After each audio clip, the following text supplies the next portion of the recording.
it was an accident right behind me.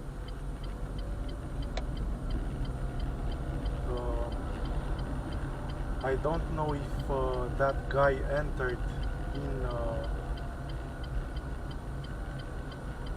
just entered on the side or hit the other car.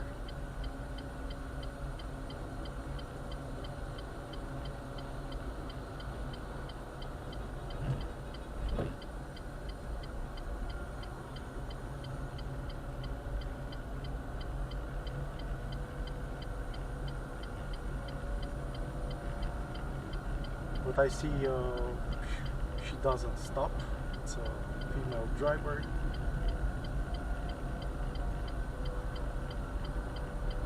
And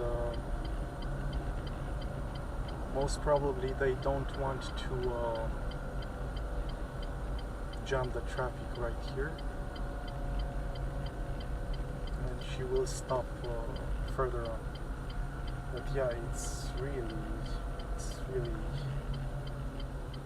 unfortunate.